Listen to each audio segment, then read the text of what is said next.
Hello friends, कैसे हो आप सब लोग। आज जो अपन बात करने वाले हैं बेसिकली तो प्रीलिम्स के ऊपर बात करने वाले हैं। तो उससे पहले मैं अपना स्कोर कार्ड थोड़ी सा रुक जाओ, आपको दिखा दूंगा अभी प्रीलिम्स का।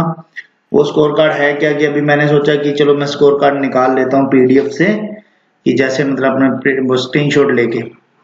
और मेरी आदत है कि मैं प्रीलिम्स के स्क्रीनशॉट वगैरह कुछ नहीं लेता, बस हाँ पास देख लिया तो उसके बाद मैं छोड़ देता हूँ, स्कोर कार्ड नॉर्मली देख लेता हूँ। तो मैंने इंस्टाग्राम के अभी स्टोरी पे मैंने डाल रखा था, वहां से इसको अचीव किया है, वहां से लेके आया हूँ। तो उसमें स्क्रीनशॉट ही था, उसके अंदर कुछ भी नहीं था रोल नंबर वगैरह। तो मैं बस सिर्फ मार्क्स दिखा दूंगा आपको, ठीक है। वो दो स्क्रीनशॉट है जो मैंने वहां पे इंस्टाग्राम पे स्टोरी शेयर करी थी, बस इतना सही है। तो अब मेन चीज बेसिकली आती है प्रीलिम्स को पास कैसे करेंगे। तीन लाइनें ही हैं जो सारा कुछ सबके दिमाग में चलते हैं जो भी बैंकिंग एस्पायरेंट्स है। अच्छे मार्क्स कैसे लेके आए, मार्क्स का मतलब कट ऑफ तो क्लियर हो ही जाए एक तरह से। कट ऑफ में अब ये नहीं पता होता कितनी जाएगी, ये तो सबको स्पीड एंड एक्यूरेसी कैसे। तो आज बेसिकली जो पूरा वीडियो है वो प्रीलिम्स के ऊपर है। मैंने मेंस की स्ट्रेटेजी बताती है आपको पूरा का पूरा, तो उसका लिंक मैं नीचे डिस्क्रिप्शन में दे दूंगा ताकि आपको अच्छे से पता लग जाए, या कमेंट सेक्शन में भी दे दूंगा, ठीक है। तो उस पर अपन बात नहीं करते हैं अभी, एक बार के लिए मेंस की। तो अब आप मेरा स्कोर कार्ड देखिए।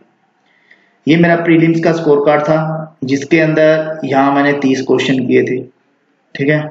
यहाँ मैंने 35 क्वेश्चन किए थे और यहाँ 31 क्वेश्चन किए थे, ठीक है। तो यहाँ पे आप देख लो, एक तरह से दो क्वेश्चन कटे हैं तो ये हो गया 28, दो कटने पे और 0.50 गया तो 27.50 है।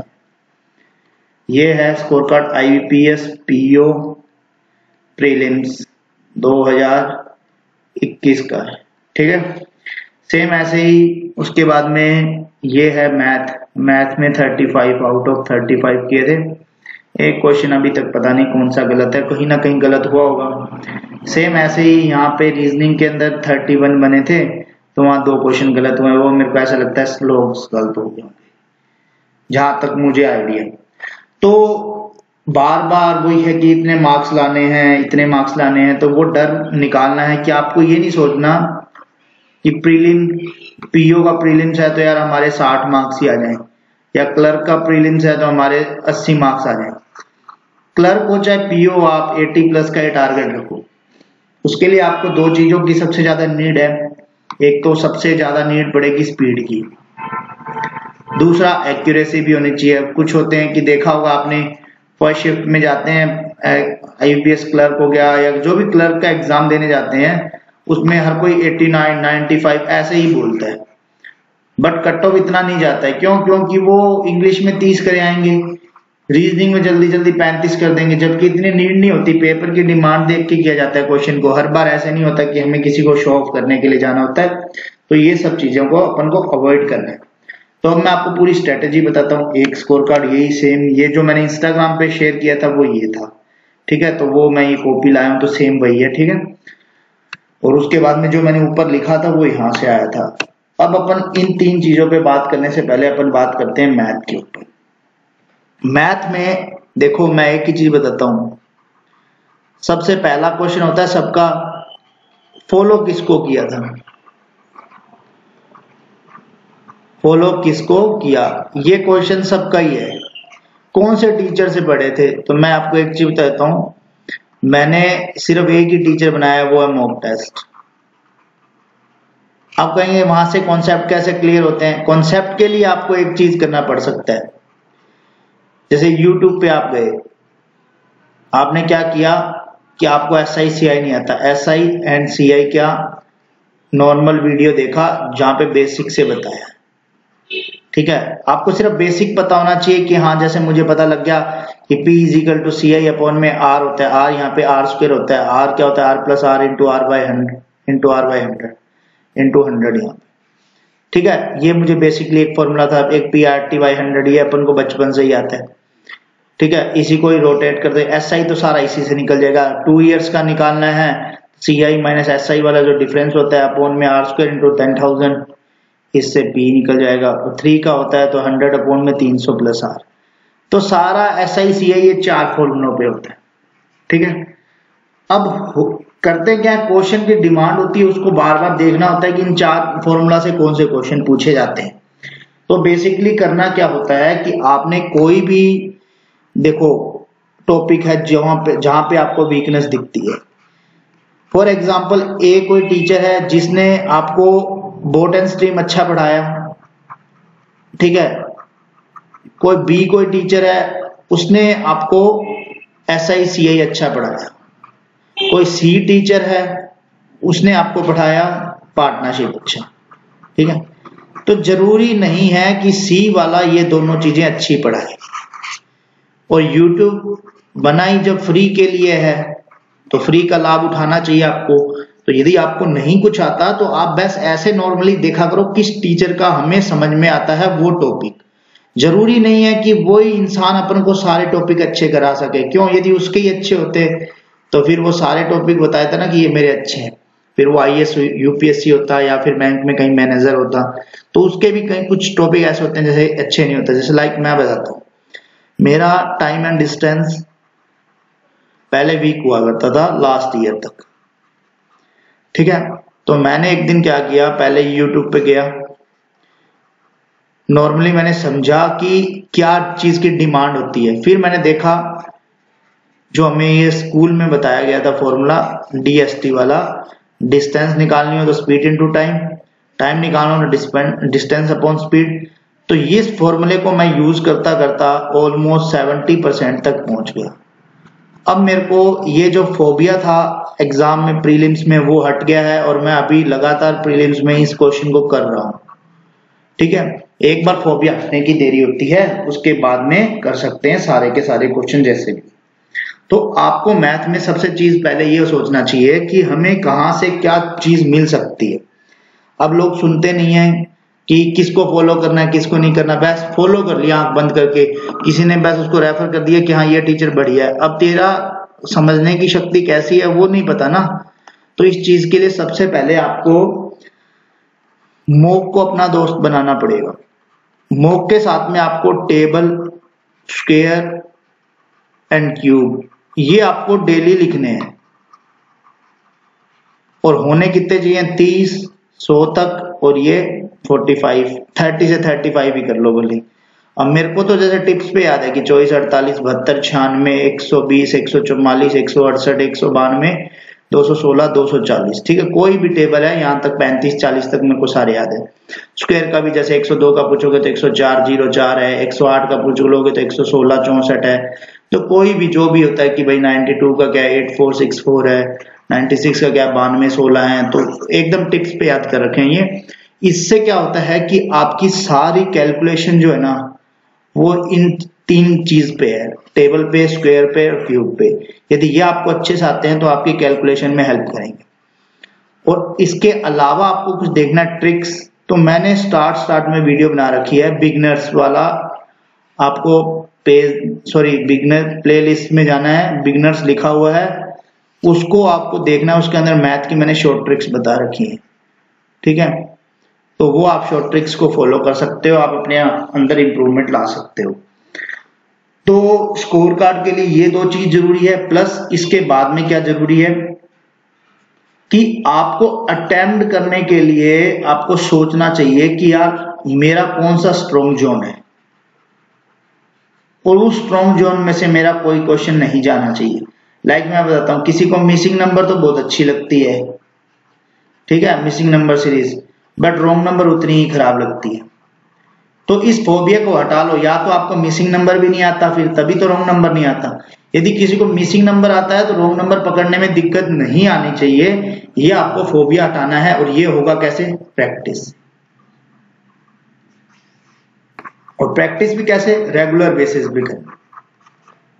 ऐसा नहीं आज हाफ आवर पढ़ लिया, कल 15 मिनट पढ़ लिया, परसों पढ़े नहीं, फिर अगले 2 घंटे पढ़ लिए। नहीं, आपको डेली एक आधे घंटा ही पढ़ रहे हो, चाहे इसके ऊपर रॉन्ग नंबर पे, तो आधा घंटा डेली देना है, ठीक है।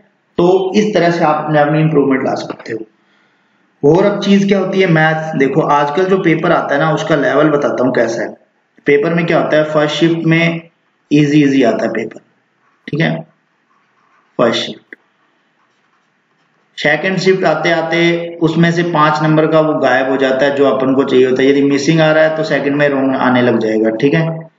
या फिर यहाँ पे यदि यहाँ पे मिसिंग आया तो यहाँ क्वाड्रेटिक इक्वेशन आ जाए। क्वाड्रेटिक तो और ज्यादा इजी है, तो उसका आप छोड़ दो। अब लास्ट शिफ्ट तक आते आते क्या होता है, आजकल जो ट्रेंड चल रहा है वो है कैश-लेट डीआई का। तो आपको वही वाली बात है कि यहाँ पे कैश-लेट डीआई और दूसरी डीआई आ जाती है। तो आप एक चीज सोचो कि हमारे 5 मार्क्स का अर्थमेटिक भी तो कम हुआ है। यदि ये कैश-लेट हमारे से सोल्व हो गया तो 5 मार्क्स हमारे पूरे हो जाएंगे, इजीली मिल जाएंगे। जरूरी नहीं होता 5 अर्थमेटिक अपन से सोल्व भी। और हर किसी को देख के नहीं जाना चाहिए। पेपर में गए किसी ने 28 किए, आपको ऐसे हो जाता है 28 तो मुझे करने ही पड़ेंगे, तो आपकी शिफ्ट हार्ड आती है, 24 होते हैं और आप थोड़ा डिप्रेशन में आ जाते हैं। ऐसा नहीं होना चाहिए, सबकी शिफ्ट डिफरेंट डिफरेंट आती है। तो आपको वैसे सोच के जाना चाहिए कि जो मैंने पढ़ा है बस वो मुझे करना है। अब बात आती है रीजनिंग की बात, ठीक है। रीजनिंग पे बात करते हैं अपन। रीजनिंग पे बात करने से पहले मैं आपको एक चीज बताऊंगा कि पहले तो आपको नंबरिंग का पता होना चाहिए। ए किस पे आता है, डी किस पे आता है, जैसे 4 पे मैं 7 लिख रहा हूँ। आर किस पे आता है, ठीक है, 18 पे आता है।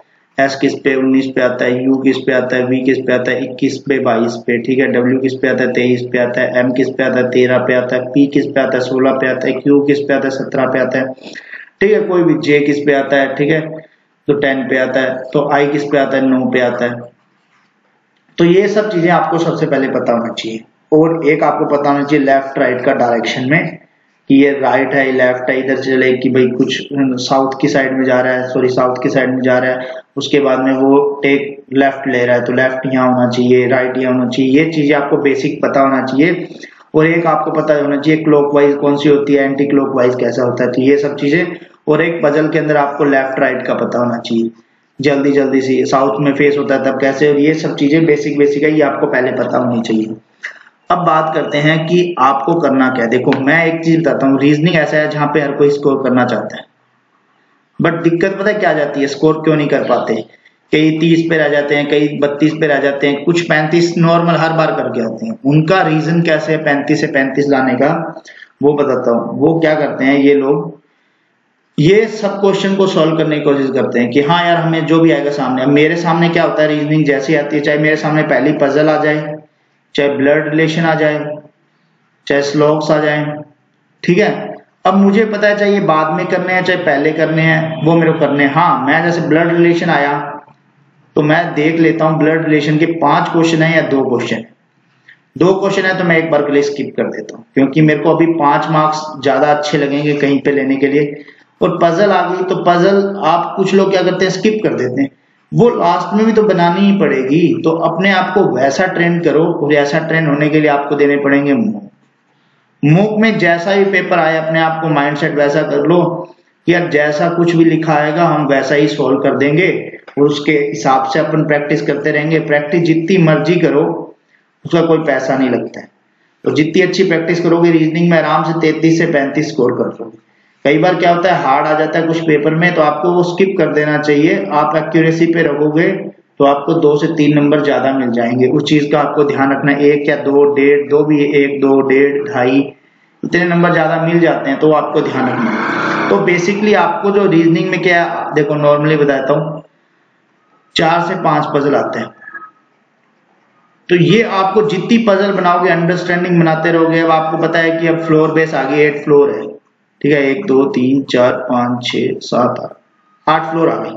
आपको पहले ही इसके 2-3 ऐसे बना लेने चाहिए कि ताकि आपको पता लग जाए क्या इवन नंबर बैठा है। 2 पे बिठा दिया, 4 पे बिठा दिया, 6 पे बिठा दिया, 8 पे बिठा दिया। यहाँ पे भी 2 पे 4 पे 6 पे 8 पे।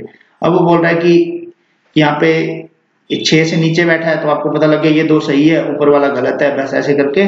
तो थोड़ा सा आपको स्पीड रखनी पड़ेगी इस सब चीजों में, ठीक है। सोचने का थोड़ा बढ़ाना पड़ेगा दायरा कि हमें यहाँ ये, अब ऐसे नहीं जैसे टीचर सिखाते हैं कि यहाँ नीचे बेटा कलेक्ट कर लो पॉजिटिव पॉइंट्स, ये पॉजिटिव लाइंस यहाँ कलेक्ट कर लो, नेगेटिव यहाँ कलेक्ट कर लो। तो पॉजिटिव नेगेटिव में आप उलझ जाते हो, फिर यहाँ शिफ्ट कब कैसे करोगे, तो यहाँ शिफ्ट नहीं कर पाओगे, तो इस वजह से आप यहाँ सॉल्व नहीं कर पाओगे, ठीक है। तो आपको करना क्या होता है, प्रीलिम्स के अंदर आप अपनी ऐसा माइंडसेट कर लो कि सीधा ही मैं यहाँ से वहां से पढ़ूंगा पजल और यहाँ पुट कर दूंगा, ठीक है। और मेंस के अंदर क्या करना होता है, आपको ये चीज करनी होती है कि एक साइड में पॉजिटिव लाइंस लिख लो, एक साइड में नेगेटिव लाइंस लिख लो, और जो अननोन है, डोंट पता ही नहीं है, वो साइड में थर्ड जगह पे लिख लो। तो वो मैं कभी मेंस की पजल बनाऊंगा तो बता दूंगा। ये बेसिक बेसिक चीजें हैं, इनको आपको फॉलो करने पे आपके मार्क्स वगैरह बढ़ सकते हैं, ठीक है। अब लास्ट चीज आती है इंग्लिश। इंग्लिश को देखो, कुछ का फोबिया है, कुछ का स्ट्रॉन्ग पॉइंट है, ठीक है। तो इंग्लिश के लिए आपको क्या करना है, पहले तो ग्रामर। ग्रामर के लिए आपको सीधा सीधा मैं बताता हूँ, 10th क्लास की एक बुक ले आओ, या फिर अड्डा की ऐश बुक ले आओ। मैं टीचर को फिर नहीं कहता, आप कुछ बोलते हैं टीचर कौन सा फॉलो करे, अब मैं टीचर को नहीं फॉलो करता, क्योंकि उसका एक रीजन है, वैलिड रीजन, कि उन्होंने बता दिया कि यहाँ हैज आएगा, हैव आएगा, ठीक है। कोई भी ऐसी लाइन है, उस पर हैज बता दिया। अब उनसे पूछो कि यहाँ हैज और हैव क्यों आएगा, वो चीज अपन पूछ ही नहीं सकते उनसे। यदि उसने बता भी दिया कि हाँ यहाँ पे तो ऐसे है कि कुछ ना कुछ था, रीजन था, तब मैंने हैव लगा दिया, वैसे नहीं लगना चाहिए था, ऐसे करके वो कुछ ही बोल देगा, देन अपन को क्या है कि अपन कंफ्यूज हो जाएंगे कि यार यहाँ पे क्यों नहीं लगाया उस दिन। तो सबसे बेस्ट ट्रिक बताता हूँ, अड्डा, टेक्स्ट बुक, इन दोनों का आपको क्या करना है, क्विज आती है वो लगाया करो। और क्विज को क्या करना है, जैसे एरर आई, जितनी ज्यादा, मैं आपको बताता हूँ, आपको इंग्लिश इंप्रूवमेंट करना है ना, तो मैं आपको चैलेंज कर सकता हूं कि आप 60 डेज, मतलब 2 महीने तक आप सिर्फ एरर सॉल्व करो। जैसे कोई एरर आई, उसको सॉल्व किया, और कहां पे एरर थी, जैसे हैज या हैव में एरर थी, आपको क्या करना है, नीचे सॉल्यूशन ऐसे करके ये क्वेश्चन लिखना है, नीचे सॉल्यूशन कि यहाँ पे हैज हैव की एरर है, बिकॉज, क्योंकि वो नीचे सॉल्यूशन देते हैं वैसा लिखना है, इस वजह से। तो आप 2 मंथ तक एरर सॉल्व करो, जो जिनका इंग्लिश वीक है, ठीक है। आपका अपने आप रीडिंग भी अच्छा हो जाएगा। अब कुछ कहते हैं न्यूज़पेपर पढ़ो, न्यूज़पेपर में मैं आपको सीधा एक चीज बताता हूँ, आप पहले दिन ही द हिंदू पढ़ने लग गए। फॉर एग्जाम्पल, आप आज पैदा हुए हो, पैदा होते ही आपको घर वालों ने कहा कि जा बैंक के एग्जाम दे दे, तो सेम वैसे ही द हिंदू का काम है। स्टार्ट करो आप टाइम्स ऑफ इंडिया, अच्छा न्यूज़पेपर है फॉर रीडिंग, ठीक है। जब यहाँ पे अंडरस्टैंडिंग बन जाए, तब जाओ इकोनॉमिक्स टाइम पे, यहां से आपको जीके की भी हेल्प होगी इस न्यूज़पेपर से, क्योंकि अभी जो लास्ट पेपर आया था IBPS BO का, जिसमें 20.75 स्कोर था, तो वो सारा इसकी बदौलत था ऑलमोस्ट। इस न्यूज़पेपर ने हेल्प करी थी ये मार्क्स लाने के लिए, ठीक है। तो इंग्लिश का आपको बेसिक बेसिक बता दिया। आपको क्या करना है, मेन चीज मॉक लगाने हैं। जितने आप मॉक लगाओगे, मॉक लगाने का मतलब ये नहीं है कि देखो मॉक लगा दिया और अब ऐसे करते हैं चलो रेस्ट कर लेते हैं। आपको एक अच्छा प्रॉपर मॉक लगाना है। मॉक के बाद में आप अपनी वीक एरियाज को यहाँ साइड में नोट करो कि यार यहाँ पे अभी मैं लैग कर रहा हूँ, तो आपको नेक्स्ट मॉक में क्या करना है, जिस वीक एरिया की वजह से आप फंस रहे थे आप उसी को सॉल्व करो। लाइक मैं बताता हूँ, देखो इंग्लिश के जो प्रीलिम्स होता है उसमें इजीली आपको बता देता हूँ, वर्ड रिप्लेसमेंट आता है जो 5 नंबर का होता है, एरर आती है, पैराजम्बल आता है, ठीक है, और आज वर्ड स्वैपिंग आता है। वर्ड स्वैपिंग यहाँ पे मिसस्पेल्ड लिख लो, चाहे वर्ड रिप्लेसमेंट मतलब मिसस्पेल्ड लिख लो, ठीक है। तो ये सब चीजें आती है, तो आप इनसे प्रीलिम्स में पास हो सकते हो इजीली। और आरसी आता है और क्लोज टेस्ट तो बाद में है ही, ठीक है। तो ये सब चीजें होती है नॉर्मली बेसिक बेसिक। तो इनको करने के लिए आपको एक चीज है, आपने जैसे मॉक लगाया, मॉक में आपने देखा कि मैं पैराजम्बल में फंस रहा हूं, उससे सॉल्व नहीं होते। आपको क्या करना है, डायरेक्ट जाना है गूगल पे, पैराजम्बल की PDF डाउनलोड करनी है, 2 दिन तक उसकी प्रैक्टिस करनी है। देन नेक्स्ट कोई मॉक आएगा तो आपको उसके अंदर सीधा सॉल्व करना है। सॉरी, तो यहां पे आपको सॉल्व करना है।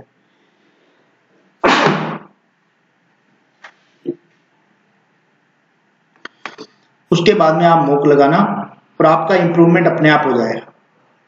कोई भी चीज जैसे आपको नहीं आती, जैसे एरर में दिक्कत आती है, 200 एरर कर लो, आपको एरर पता लगने लग जाएगी। अब एरर निकालने का मैंने एक शॉर्ट पार्ट बता रखा है, वैसे तो पता नहीं मेरे कौन सी वीडियो में बताया। आपको हर नहीं आती तो आपको ये पार्ट देखा करो, ये पार्ट, ये पार्ट, ये पार्ट, पार्ट काटा करो, पार्ट काटोगे तब आपको 2 में एरर दिखेगी, फिर 2 को अच्छे से पढ़ा करो, 1 में तो एरर होगी होगी। ठीक है, तो ये बेसिकली जो आपको करना होता है वो चीज बताई है मैंने, इससे आप स्कोर कर सकते हो इजीली। और आप हमेशा मॉक में एक चीज बताता हूँ, सबसे बड़ी गंदी आदत क्या होती है वो चीज बता देता हूँ मैं। लोग परसेंटाइल देखते हैं कि यार हमारे 92 परसेंटाइल आए हैं, वाओ नाइस। मैं आपको सीधा सीधा एक देसी फंडा बताता हूँ, आपको क्या करना है, मॉक में आपका ये होना चाहिए 60 से 65 की रेंज में स्कोर रहता है, तो आप उसको गुड स्कोर मान सकते हो। ठीक है, और एग्जाम आते आते आपके मार्क्स मैं बता रहा हूँ कई बार 55 भी आएंगे और 60 भी आएंगे, एग्जाम्पल ले रहा हूँ। उसका रीजन पता क्या होता है, बार बार अपन मॉक देते हैं ना, तो माइंड कई बार ऐसे हो जाता है, एग्जॉस्ट हो जाता है और उस चीज को पिक नहीं कर पाता, इसलिए मार्क्स कम हो जाते हैं। देन मेरे को खूब इंस्टाग्राम पे मैसेज आते हैं कि हमारे मॉक में मार्क्स कम होने लग गए, तो उसका रीजन ही होता है कि माइंड भी एग्जॉस्ट हो जाता है वो सब चीज बार बार रिपीट करने के लिए।